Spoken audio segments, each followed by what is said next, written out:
J'ai péché, tant de fois tu m'as pardonné. Tant de fois je suis tombé, tant de fois tu m'as relevé. Le mal m'envahissait, je ne me reconnaissais plus. Oh, je me mentais à moi-même, me pensant plus forte que le péché.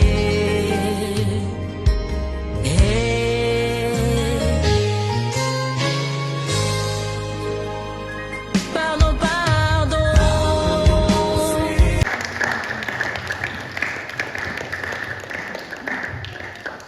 Salut rapidement ton voisin de gauche et de droite et même de derrière si tu peux.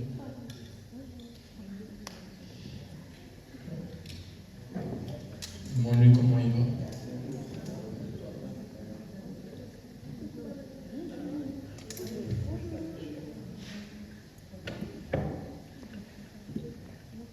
Très honoré d'être en face de vous ce matin. L'Éternel a renouvelé nos souffles de vie pour qu'on se voie ce matin. Je suis très joyeux d'être en face de vous. Que l'Éternel vous bénisse pour votre obéissance premièrement. Et que l'Éternel vous bénisse pour votre sacrifice. J'espère que tout un chacun va bien. Et un chacun va bien aussi. On va parler de quelque chose qu'on a entendu beaucoup parler en ce moment. Mais je crois que je vais juste mettre une petite exhortation pour que tout le monde soit en train d'être édifié ce matin, en train de grandir encore, ressembler encore à Christ. Nous allons parler juste de la foi. Et nous allons parler, Père, agrandis ma foi. Père, agrandis ma foi. Vous avez la foi, mais est-ce qu'elle est devenue assez grande pour toucher ce que Dieu veut que vous touchiez? Est-ce qu'elle est devenue assez tangible pour saisir la volonté de Dieu dans votre vie? Ce matin, j'aimerais que, dites-le à votre voisin, Père, agrandis notre foi. Votre foi doit être grand ce matin. Ce matin, j'aimerais que vous preniez conscience que vous devez aussi agrandir votre foi. La foi s'agrandit, la foi ne reste pas petite. La foi s'agrandit. On va le voir tout à l'heure, la foi ne reste pas petite. La foi s'agrandit. Donc, pour vous expliquer quelque chose que nous devons comprendre et que vous savez déjà. La foi est une affirmation des choses qu'on espère, une démonstration des choses qu'on n'a pas vues. C'est ça la foi. Mais la foi, j'aimerais vous apprendre encore plus. La foi est une puissance. La foi, c'est Dieu lui-même. La foi, c'est Jésus-Christ en nous qui se révèle à travers nos œuvres. La foi, c'est ça. La Bible dit dans Jacques chapitre 2, Jacques chapitre 2 dit, la foi sans les actes, c'est une foi morte. Il est important d'avoir la foi avec les actes. Parce que la foi démontre la puissance de Dieu à travers nos vies. Celui qui n'a pas la foi ne démontre pas la puissance de Christ à travers nos vies. C'est pour ça l'apôtre Paul peut dire, notre évangile ne demeure pas juste dans les paroles, mais demeure aussi dans les actes et par la puissance de Dieu à travers nous. Ce matin, j'aimerais inviter quelqu'un à se dire à l'intérieur de lui-même, ma foi doit démontrer des actes par la gloire de Dieu. Votre foi ne doit pas s'arrêter simplement à ce que nous disons là actuellement dans cette église. Mais votre foi doit être commun même dans votre travail, même dans votre vie quotidienne. Parce que la foi ne demeure pas juste dans les paroles, mais dans les actes. C'est pour ça que Jésus-Christ peut dire à ses disciples, si vous avez la foi comme Dieu, si vous avez la foi de Dieu, c'est parce que la foi n'est pas juste quelque chose qui est une parole, mais c'est quelque chose qui est annoncé par la puissance de Dieu à travers vos vies. C'est pour ça que l'apôtre Paul dit une chose. Il dit une chose. Ce n'est plus moi qui vis, mais c'est Christ qui vit en moi. C'est pour dire en quelque sorte, ce n'est plus moi qui vis, mais c'est celui qui est mort ressuscité par la puissance de Dieu vit en moi. La foi en vous ne doit pas être faible, mais doit être fort.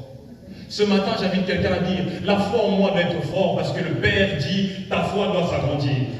Ta foi ne doit pas rester minuscule, mais ta foi doit grandir. Je ne sais pas où est passée votre foi, mais frères et sœurs, on a entendu pendant ces mois la promesse à l'accomplissement. On a entendu pendant ce mois, même on nous a prêché par la foi. Mes frères, grandissez votre foi. Grandissez votre foi. Parce que je vous rappelle que votre esprit doit grandir, mais votre esprit, s'il doit grandir, c'est comment? C'est par la foi, par le nom de Jésus-Christ. Parce que c'est comme, notre esprit est comme un bâtiment. Plus il évolue, c'est par la foi. C'est pour ça qu'il peut citer de nombreuses personnes, il peut dire dans Hébreux chapitre 12, Il dit, c'est par la foi qu'Abraham sortit. C'est par la foi que le mur de Jéricho tomba. Frère, ce n'est pas par les sentiments que Dieu vous exauce, mais c'est par la foi que Christ est en vous. Dieu ne réside pas dans les sentiments, mais Dieu réside dans la foi. Amen. Amen. C'est par la foi. Prenons Éphésiens chapitre 3, verset 20. Éphésiens chapitre 3, verset 20.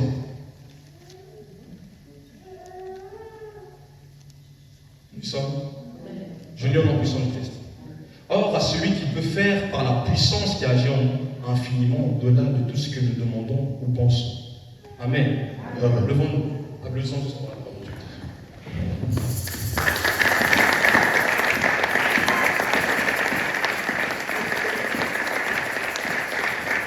Amen. L'apôtre Paul parle à l'église d'Éphèse.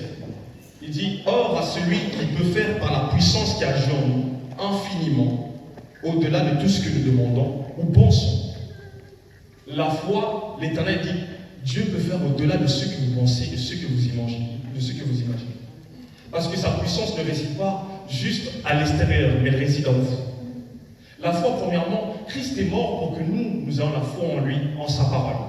J'aime ce que le frère Christ a dit. Il a dit, Christ est mort, ressuscité pour que tous, quand chacun nous ayons la foi, nous la portons comme une semence. La semence que nous avons, c'est par la foi que nous devons la garder.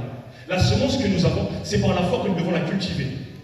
Mais nous devons aussi la protéger, la saisir par la foi. Frères et sœurs, la foi que vous avez aujourd'hui, elle doit s'agrandir. La foi que vous avez aujourd'hui, elle doit commencer à évoluer. Si elle reste petite, vous ne pouvez pas recevoir ce que l'Éternel a prévu pour vous. Frères et sœurs, la Bible dit, il dit, or sans la foi, il est impossible de lui être agréable. Or sans la foi, il est impossible de toucher ce que Christ veut pour votre vie. Or sans la foi, il est impossible de s'approcher devant son trône. Frère, la foi demeure dans vos actes. Est-ce que vous avez la foi quand vous venez à l'église? Est-ce que c'est devenu simplement une habitude? La foi doit se renouveler chaque matin. Chaque matin que l'Éternel annonce ses bontés, vous devez aussi renouveler votre foi envers lui. Celui qui écoute la voix de l'Éternel chaque matin, il doit savoir que ma foi doit continuer à grandir, elle ne doit pas s'arrêter à rester simplement minuscule. La foi que vous avez, quand vous avez reçu Christ, était petit. Vous ne connaissez pas Jésus. Vous l'avez entendu, vous l'avez reçu, parce que vous avez reçu comme une parole dans votre cœur qui assurait que Christ était Seigneur et Sauveur. Mais maintenant que vous avez grandi en Christ, comment est la taille de votre foi? Maintenant que vous avez grandi en Christ, comment est la taille de votre foi aujourd'hui? Votre foi doit grandir, frères et sœurs. Parce que ça ne reste pas devant, ça ne reste pas pareil. La forme de la foi change. Amen. Amen. On va se poser une question. Comment on a grandi la foi? Première chose que j'aimerais vous donner. On a grandi la foi par l'adversité. Celui qui veut grandir, celui qui veut faire grandir sa foi, c'est par l'adversité. Dieu est le meilleur des pédagogues pour faire grandir la foi de quelqu'un. Si vous voulez faire grandir votre foi, passez par des moments compliqués. Amen. Je savais qu'il n'y aurait pas eu d'admin pour ça. Parce que les chrétiens d'aujourd'hui n'aiment pas le combat. Mais c'est par le combat que la foi devient. Amen. Vous voulez devenir grand, passez par des combats. Passez des moments où l'Éternel veut sortir de votre zone de confort. Passez par des moments où l'Éternel est en train de vous cribler comme du froment.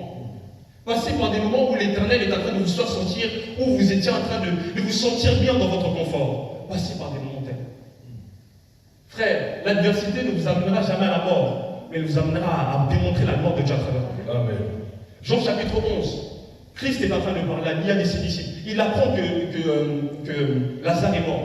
Il dit, cette maladie n'amènera pas à la mort, mais elle amènera à la gloire de Dieu. Frères et sœurs, à quel moment l'adversité vous fait peur en ce moment précis? Arrêtez d'avoir peur de l'adversité. S'il vous plaît, l'adversité ne vous emmènera pas à la mort. Laissez le diable venir vous attaquer. Mais c'est pour faire grandir votre foi dans votre vie que le Christ veut le faire. Christ n'accomplit pas les choses par hasard, mais il a un plan bien établi. Il vous peut passer par des moments de désert où vous apprenez à comment devenir comme lui et comment démontrer la foi. Amen.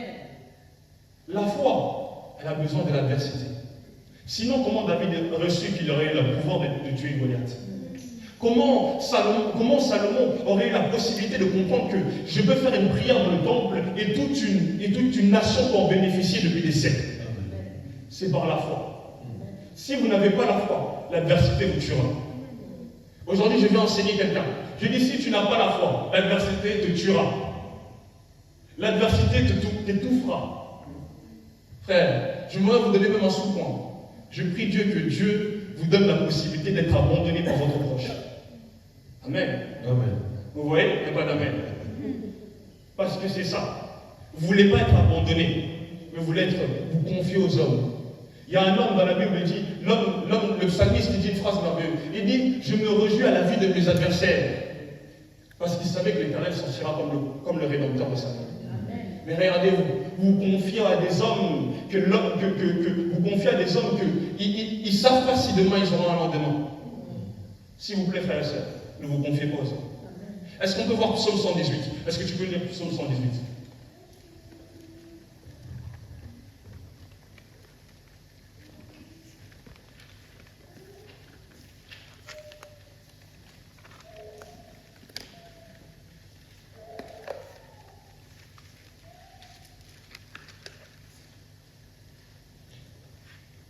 Psaume 118, verset 7, à partir du verset 7 jusqu'à 9. Alléluia. Amen. Psaume chapitre 118, verset 7 à 9. Je lis au nom du Seigneur. L'Éternel est mon secours, et je me réjouis à la vue de mes ennemis. Mieux vaut chercher un refuge en l'Éternel que de se confier à l'homme. Mieux vaut chercher un refuge en l'Éternel que de se confier au grand. Amen. Il dit, vaut mieux se trouver un refuge vers l'Éternel que se confier au grand de son. Frères et sœurs, la stabilité des hommes ne garantit pas le lendemain. La stabilité des hommes ne garantit pas ce que vous allez devenir au lendemain. Frère, si vous venez à l'église, c'est pour être bâti à la manière de Jésus-Christ. Frères et sœurs, l'argent de ceux que vous appelez maman peut disparaître demain. L'argent de ceux que vous appelez papa peut disparaître demain. Mais la foi en Jésus ne disparaîtra pas. Frères et sœurs, je prie Dieu simplement que tout disparaisse, mais la foi en Jésus pour que vous le gardiez par le nom de Jésus. C'est pour ça qu'il dit dans Luc chapitre 18, il dit, quand il reviendra, trouvera-t-il la foi dans l'homme? Est-ce qu'il trouvera la foi dans vous? Quand il reviendra, il n'a pas besoin de trouver l'argent, il a besoin de trouver la foi en vous. Il n'a pas besoin de trouver que vous êtes bien. Non, il a besoin de trouver la foi en vous. Dieu a besoin de la foi. Il est le consommateur de notre foi. Si vous ne ramenez pas la foi, vous ramenez quoi alors? Juste vos beaux habits? Non, il faut ramener la foi. Frère, l'adversité, je prie Dieu que l'adversité devienne grande dans vos vies. Et que vous compreniez que Dieu est votre seul défenseur. Amen. Que vous comprenez que seul Dieu ne peut pas vous abandonner. Que vous comprenez, seul Dieu peut vous faire grandir le lendemain. Simplement Dieu peut vous faire grandir le lendemain. Dieu va vous faire grandir votre lendemain. Frère, c'est pour ça que la Bible nous enseigne une chose merveilleuse. Que même quand l'ennemi était devant David, il dira, je garde ma confiance en l'Éternel. Confiez votre vie à l'Éternel. L'adversité ne doit pas vous faire peur. Famille éternelle, l'adversité ne doit pas vous faire peur. Mais elle doit vous garantir votre foi à devenir encore plus grande. Votre foi doit devenir encore plus grande devant l'adversité. N'ayez pas peur de l'adversité. N'ayez pas peur quand les hommes vous abandonnent, s'il vous plaît. Le pasteur peut disparaître, mais Dieu ne disparaîtra jamais. Amen. Le frère à côté peut disparaître, mais Dieu ne disparaîtra jamais. Les papiers que nous avons touchés administrativement, ça peut disparaître, mais Dieu ne disparaîtra jamais. Ne garantissez pas votre lendemain par votre sécurité matérielle, mais garantissez ça sur le spirituel qui est Jésus-Christ. Frère, parlons encore des hommes. Leurs avis peuvent changer, mais les avis de Dieu ne changent jamais. Amen. Alors s'il vous plaît ce matin, je vous en prie, n'ayez pas peur de l'adversité. N'ayez pas peur de l'adversité. Si vous avez peur de l'adversité, dites à l'Éternel, je me confie totalement en toi ce matin. Je me confie totalement en toi, je n'ai pas peur des hommes. Ce n'est pas le lendemain des hommes qui me font peur, mais je me confie en Dieu, celui qui demeure comme mon sauveur.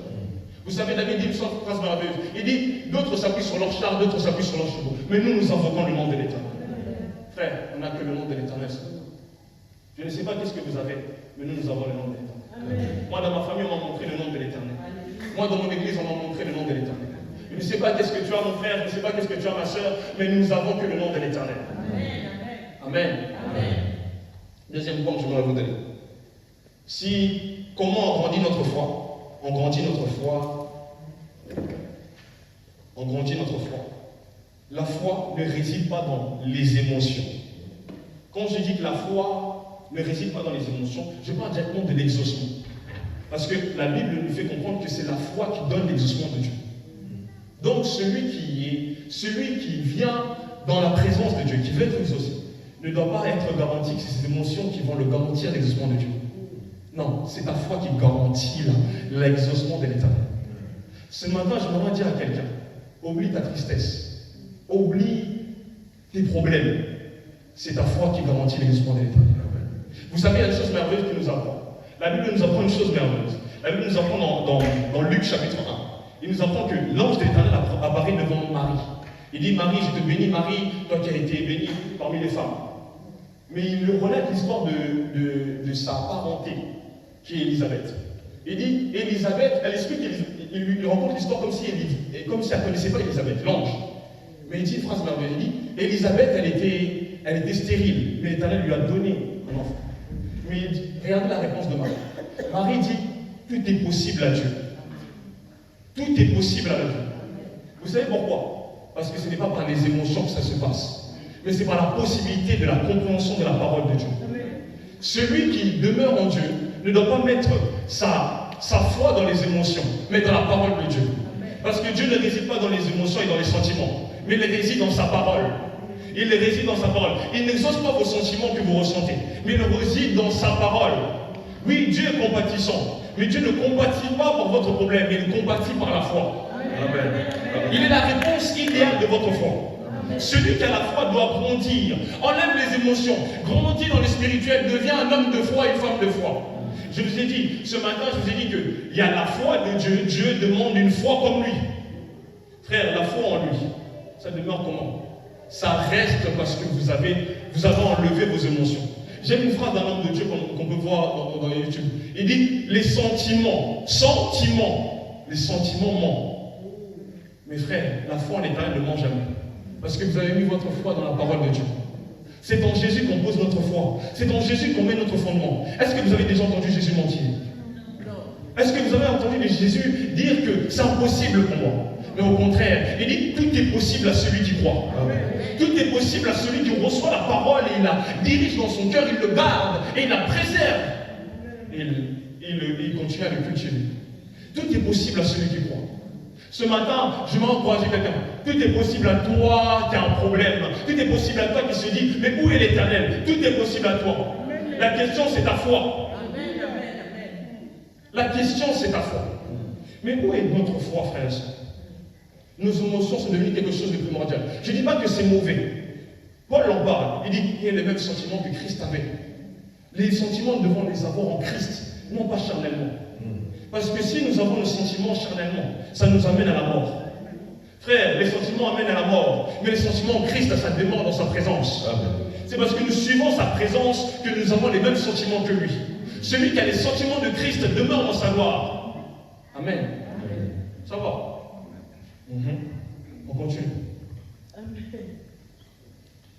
Comme j'ai dit, et dans Luc chapitre 1, il dit, le mari dit, tout est possible à celui qui croit. Mais j'aime encore Hébreu. Je redis encore ce verset. Or, sans la foi, il lui est impossible de lui être agréable. Or, sans la foi. Ce n'est pas or avec les sentiments qu'il est impossible d'être agréable à Dieu. Prenez conscience, Dieu ne vous exaucera pas parce que vous êtes en train de pleurer. Dieu vous exauce à cause de votre foi. Amen. Dieu ne vous exaucera pas parce que tu as perdu ton enfant, pardon, mais parce qu'il exauce à cause de votre foi. Amen. Amen. Dieu n'est pas en accord avec nos sentiments. Il est en accord avec sa parole. C'est pour ça que j'aimerais insister avec quelqu'un.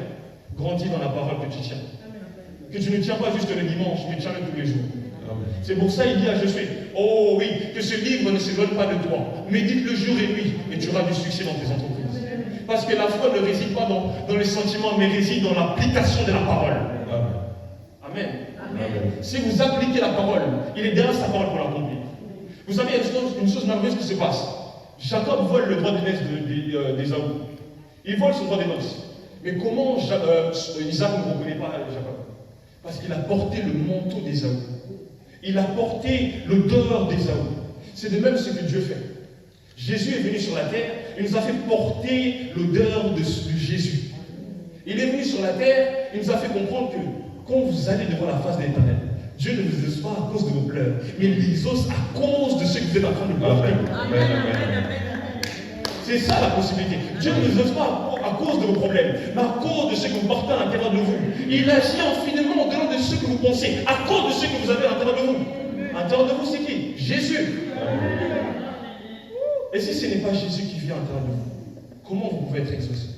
C'est pour ça que j'insiste. Agrandis ta foi, ma soeur. Agrandis ta foi, mon frère. La foi ne s'arrête pas juste aux petits enfants. Non, elle est même pour vous. Elle est même pour nous tous.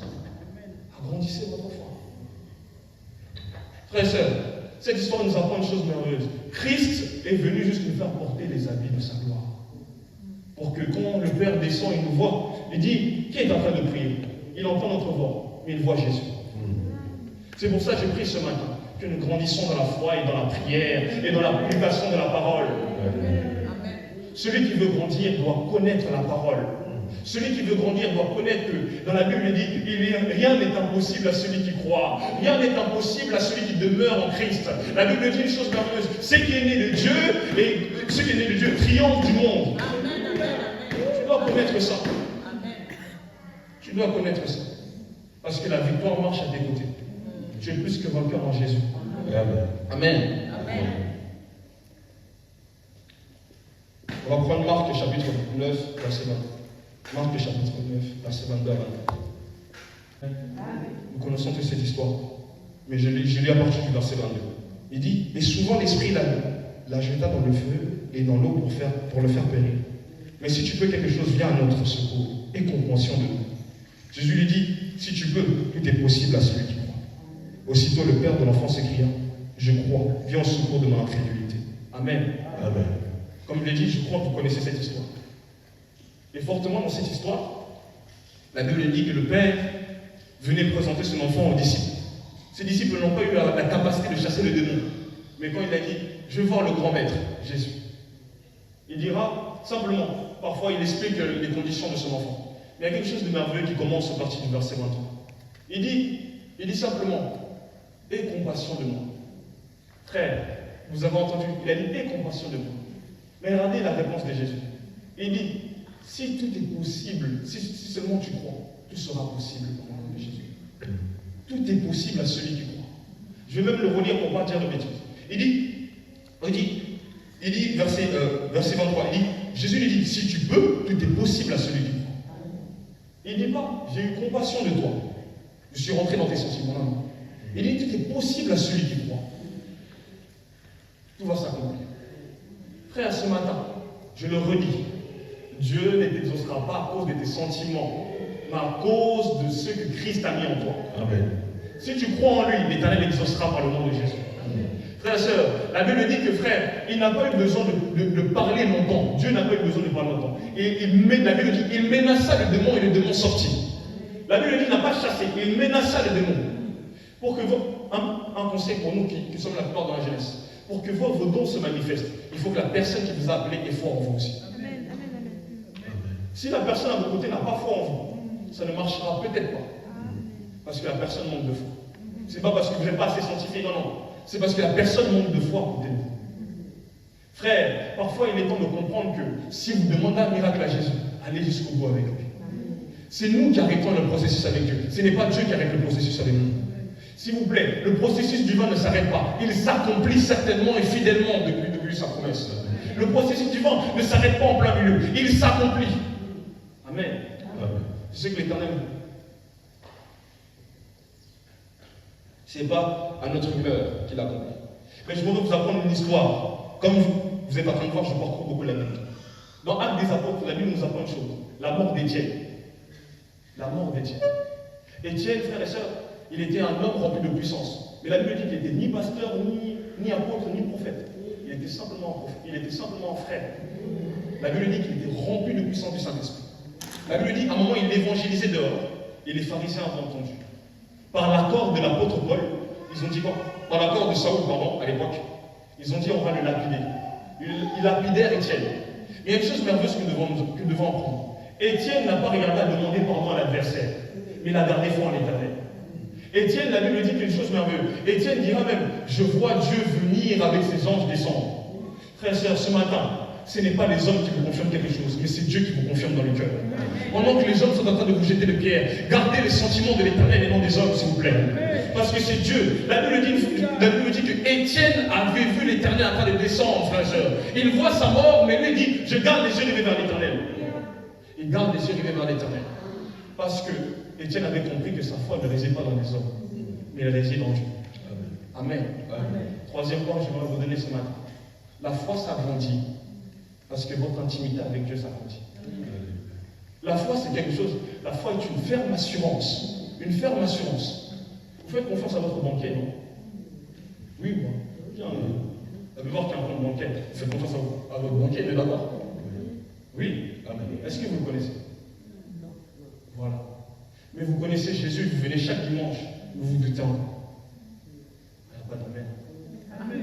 Parce que la foi est une ferme assurance des choses qu'on espère. Vous espérez en Dieu, vous êtes l'assurance en Dieu, vous mettez votre assurance en Dieu. Mais pourquoi vous espérez pas en lui? C'est ça, l'incrédulité de nos cœurs. Nous sommes incrédules. La foi est une ferme assurance des choses qu'on espère. La foi doit s'agrandir quand vous devenez encore plus proche de celui que vous êtes en train de mettre votre foi. Vous savez une chose merveilleuse que nous devons comprendre. Si vous êtes en train d'approcher Jésus, vous devez être encore plus proche de lui. C'est parce que la foi doit s'agrandir. Ça agrandit votre foi. Ça agrandit votre foi. Celui qui s'approche de Dieu, sa foi s'agrandit. Mais comment notre foi ne s'agrandit pas? On a dit ce matin, descends, remplis-nous. Mais est-ce que tu as foi, frère et soeur? La foi doit s'agrandir. La foi doit devenir grand par la connaissance de l'intimité de la personne que tu connais. Celui qui a la foi, il doit connaître la personne avec qui il met la foi. Je ne sais pas, vous mettez la foi en quoi? Dans un objet. Mais moi, je mets la foi dans un Dieu qui était sous la forme, dans l'ancien temps, il était sous la forme d'un caisson. La Bible dit qu'on a volé le caisson, mais la Bible dit que cette caisson est revenue lui-même, jusqu'en Israël. Amen. Je bénis le Dieu qui n'a pas besoin d'armes pour rentrer en guerre. Il n'a pas besoin d'armes pour nous défendre. Il nous défend même sans même qu'il a des armes. La Bible dit que les adversaires ont été attaqués d'hémorroïdes. Il n'a pas eu besoin d'armes. Vous mettez en confiance dans un Dieu qui n'a pas besoin d'armes, frères et sœurs. Il n'a pas besoin de bombes nucléaires pour menacer quelqu'un. Il menaça les démons. Je ne sais pas qu'est-ce qui est en train de vous limiter, mais je prie dans le nom de Jésus. Tout esprit va se retirer parce que vous avez mis la foi en Jésus. Amen. Amen. Amen. Votre foi demeure en Jésus. Nous prions à un Dieu qui marche sur l'eau. Non mais imaginez-vous. Imaginez-vous si vous étiez dans la scène. Si vous étiez même au moment où ça est en train de se passer. Un homme est en train de marcher sur l'eau. Vous voyez, on lit. J'aime ce qu'il y a un pasteur qui le dit souvent. On lit la Bible comme si c'était devenu un roman. Mais la Bible, c'est une réalité qui a été vécue. Amen. Imaginez-vous, un jour, vous arrivez en pleine nuit, un homme est en train de marcher sur l'eau. Est-ce que ce ne serait pas la foi qui est en train de dominer dans votre cœur? Un homme qui n'avait pas besoin d'être ici pour accomplir les miracles qui sont là-bas. La Bible dit, le centurion dit, dis simplement un mot, et cela va s'accomplir. Nous sommes un peu comme le centurion. Vous savez, le centurion, c'est ça la foi qui est merveilleuse. La foi n'a pas besoin de connaître Jésus pour s'accomplir. Il n'a pas besoin d'être baptisé pour s'accomplir. La foi, c'est besoin de croire simplement. Frères et sœurs, la Bible dit une chose merveilleuse. Le centurion ne connaissait pas Dieu. Mais il dira simplement, moi j'ai des soldats derrière moi. Quand je dis à moi, ils le font. Mais toi, j'ai entendu parler juste de toi. Alors accomplis-le. Frère, il dira juste un mot. Frère, on prie un Dieu qui dit, dis juste un mot, mon frère. Amen. Amen. On prie un Dieu qui dit, dis juste un mot et j'accomplirai selon tes œuvres. Mais nous doutons encore.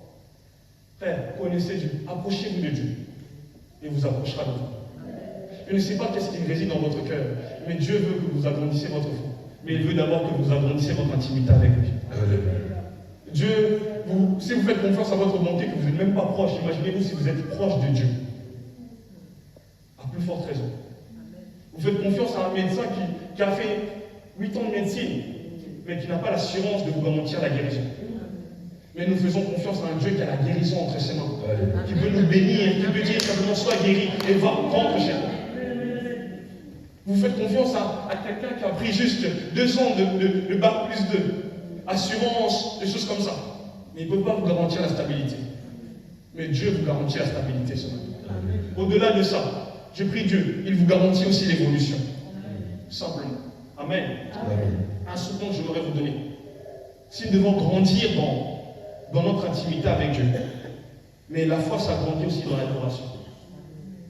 Parce que celui qui adore, il a confiance au mot qu'il est en train de donner à Dieu. Alléluia. Parce que l'adoration, c'est une forme de foi. L'adoration ne réside pas juste dans les paroles, mais c'est une forme de foi.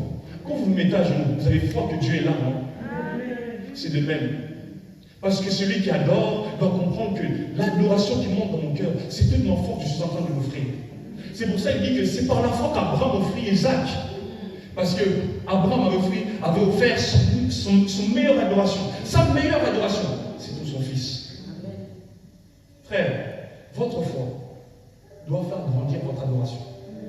Et même chose, votre adoration doit faire grandir votre foi. Celui qui adore Dieu doit faire grandir sa foi. Celui qui a la foi doit faire grandir son adoration. Comment vous pouvez adorer un Dieu grand, mais vous n'avez pas la foi en ce Dieu grand? Vous écoutez les chants de Dieu, mais ça ne monte pas en vous. Vous adorez un Dieu grand. Comment rester insensible devant sa présence? Lui, il a tout. Béni soit le Dieu qui a tout dans sa présence. Béni soit le Dieu qui réside dans sa grandeur. Je l'écrivais hier, ça montait dans mon cœur. Béni soit le Dieu qui contrôle les eaux et les mers. Par sa puissance qui est assis sur le trône, sa gloire se démontre. Il n'a pas besoin. L'adoration ne réside pas dans les paroles, mais dans ce que vous gardez en vous, dans ce que vous êtes en train de donner en Christ. Parce que l'adorateur, il a foi en ce qu'il est en train de dire. L'adorateur ne dit pas des mots au hasard. Il ne dit pas des mots dans le vent. C'est pour ça que David dit, l'Éternel est mon berger. L'Éternel est son berger. Il n'est pas juste son père, il est son berger. Frères et sœurs, mais l'adoration doit monter continuellement dans votre vie, Pour que la foi grandisse, il faut cultiver une vie d'adoration.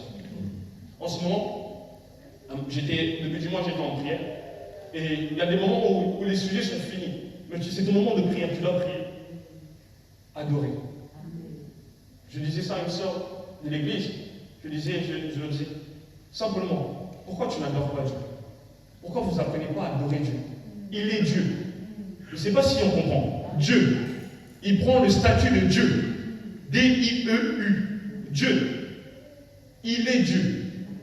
Un Dieu mérite quoi? L'adoration. Un Dieu ne réside pas juste dans les paroles, mais dans l'adoration. L'application de l'adoration est donnée à Dieu, non pas aux hommes. Il est donné à Dieu. La foi, notre application de la foi, est donnée par l'adoration à Dieu. Celui qui est Dieu, il veut que nous rendons l'honneur qu'il est Dieu. Amen. Dieu, il aime ça, l'adoration. La première chose qu'il nous a créée, c'est pour l'adorer.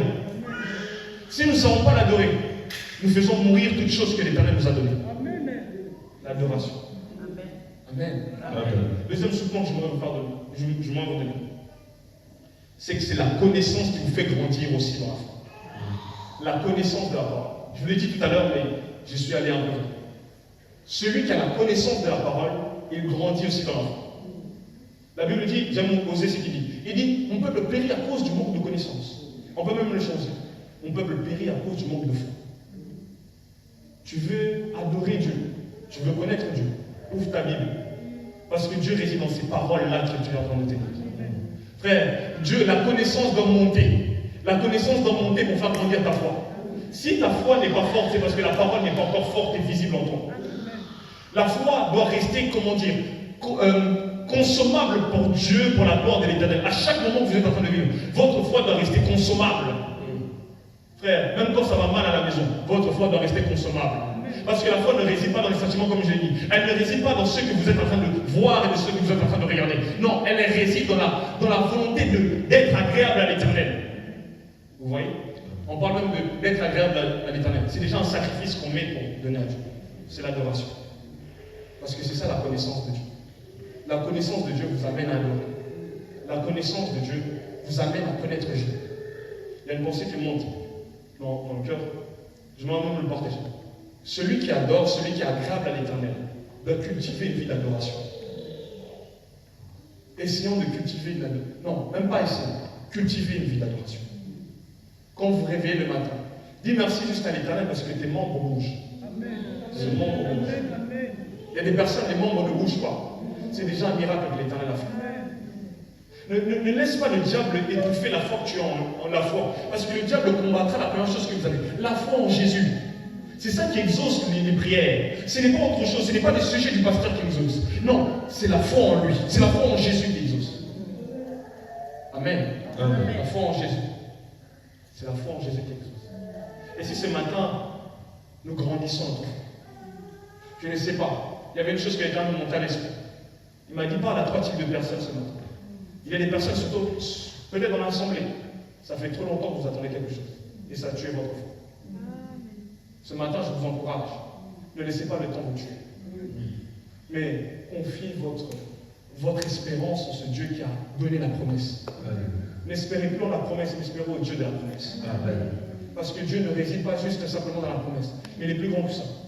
Vous savez, le temps que vous passez dans les mondes où il y a des complications, les mondes de l'adversité, Dieu est en train de vous façonner pour devenir à son image. Le but, finalement, c'est de devenir à l'image de Dieu. Ce n'est pas juste de recevoir. C'est pour ça que j'ai dit, on ne s'arrête pas juste à la prophétie. On a reçu la prophétie. Ok.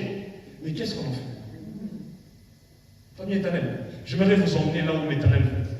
J'aimerais qu'on y aille là où l'Éternel veut. Et il ne veut pas juste qu'on s'arrête qu'on entende, mais qu'on le vive dans le nom puissant de Jésus-Christ.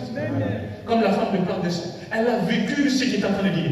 La Bible dit même qu'elle s'est dit en elle-même. La Bible nous apprend une chose. Elle a entendu sûrement que l'Éternel est en train de passer. Qu'un homme qui est en train de rester mort vivait dans la même ville. Frère, ce jour-là, ton âge juste le pont de Sarah. Et le pont de Sarah va arrêter le commandement de Sarah. Ce matin, j'encourage quelqu'un. Ne laisse pas le temps tuer ta foi. Mais je prie Dieu que le temps devienne votre ami. Que le temps vous fasse devenir l'homme à l'image de Christ, la femme à l'image de Christ. Que la dimension de Dieu se démontre dans vos vies et que ça se révèle par le nom de Jésus-Christ. Que quelqu'un se sente à l'aise. Il dira, même si je n'ai pas encore reçu, je suis en train d'arriver là où l'Éternel veut. Je ne sais pas si ça prend combien de temps, ça fait 5 ans que tu entends. Mais l'Éternel te dit, oh, continue, parce que tu vas arriver à l'image de l'Éternel.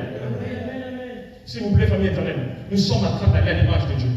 Si l'Éternel nous fait grâce d'avoir des personnes au bazar, si l'Éternel nous fait grâce d'avoir des personnes qui viennent à l'église, ce n'est pas pour que vous restez comme vous êtes, mais pour que demain vous changez encore et vous renouvelez sa présence. Ce matin, j'insiste, l'Éternel ne veut pas vous regarder au temps, mais vous regardez au Dieu des temps et des circonstances qui est lui. Ça peut durer 15 ans, 5 ans, mais gardez confiance en l'Éternel. À un moment, la nuit finira. À un moment, le soleil s'élèvera. À un moment, la tempête s'arrêtera. Si vous n'avez pas confiance en Dieu, dites-vous que ça passera, ce n'est qu'un temps. Mais l'Éternel accomplira sûrement. Celui qui dit à Habakkuk, ça j'accomplirai sûrement, j'accomplirai ce que j'ai dit. Frères et sœurs, s'il vous plaît, l'Éternel accomplira. Mais gardez calme. Gardez calme. Ne tuez pas la promesse de Dieu à cause du temps. Mais restez calme dans la présence de Dieu. Dieu voudrait que vous vous accrochiez à lui et vous dites non, moi tant que les temps, même s'il y a des tempêtes, même s'il y a des choses qui sont en train d'arriver, moi je garde ma paix en Jésus-Christ, je garde ma confiance en lui. Je ne sais pas si votre bateau est tombé, je ne sais pas si votre bateau est détruit, mais moi je me rends encourager quelqu'un. Même si le bateau est détruit, nage, l'Éternel est avec toi. L'Éternel est avec toi. Deuxième catégorie de personnes que je voudrais parler, des personnes qui sont devenues pessimistes dans la présence de Dieu. L'Esprit d'Éternel nous parlait fortement pendant que j'étais en prière. Il y a des personnes qui sont devenues pessimistes. Le pessimiste est rentré dans l'église actuelle que nous sommes en train de vivre. Les pessimistes, c'est des personnes qui sont venues, ils se disent simplement, je viens à l'église, et rien ne va se passer. Parce que le pessimiste commence déjà à la maison. Frères et sœurs, enlevez le pessimisme dans votre esprit. Laissez l'optimiste, parce que nous, on espère en Jésus. Celui qui en espère en Jésus reste optimiste. Je ne sais pas à quel moment vous êtes devenu pessimiste, à quel moment vous avez perdu la volonté de servir l'Éternel, à quel moment vous avez dit non, j'ai perdu foi en ce Dieu-là. Frère, ce matin, j'encourage quelqu'un. Enlève le pessimisme. Laisse Dieu faire. Dieu voudrait que vous marchiez selon ses voies. Laissez Dieu faire. Le pessimiste est rentré. Pourquoi? Le pessimiste est rentré dans les pensées, dans les cœurs. Vous êtes en train de dire, on vient à l'église d'habitude, il ne va rien se passer. C'est normal que les miracles ne marchent pas. La Bible dit que c'était à Samarie que Dieu accomplissait les miracles, pas à Jérusalem. Parce qu'ils étaient en train d'espérer en lui en Samarie. Si vous n'espérez pas en celui, rien ne va marcher. Si on vient comme si c'était un moment de cinéma, rien ne va marcher. Mais si on sait que le roi du roi est ici, tout marchera par le nom de Jésus-Christ. Si on sait que le roi du roi est ici, tout marchera par le nom de Jésus-Christ.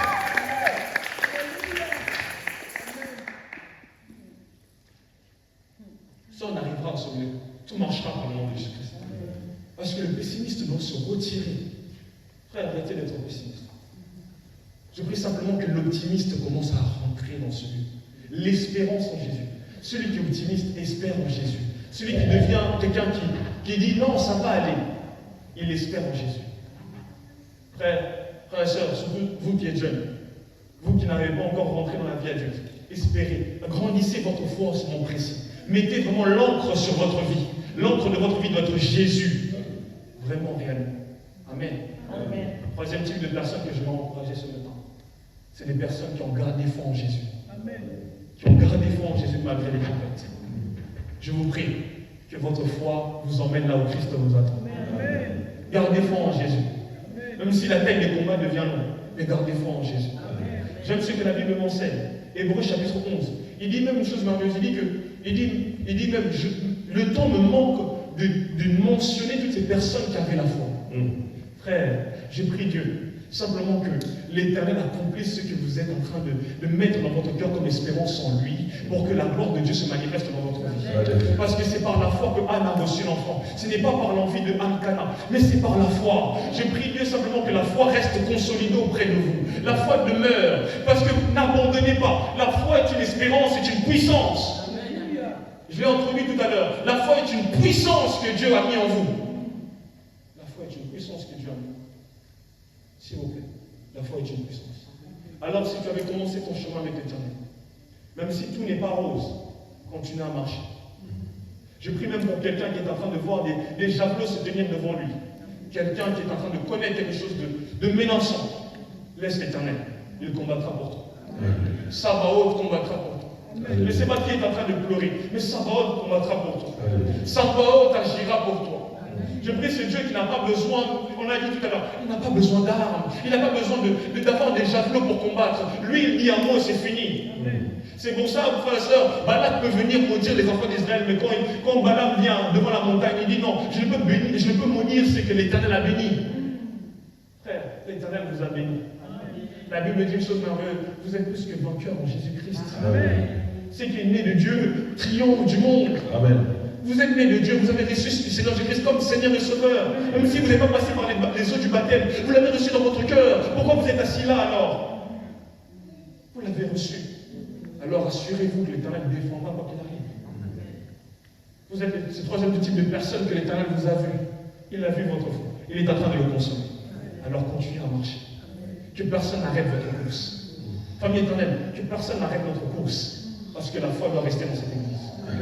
La foi doit rester dans cette église. Parce que s'il y a la foi, l'accomplissement de l'Éternel agira. L'Éternel démontrera sa gloire quoi qu'il arrive. Amen. Amen.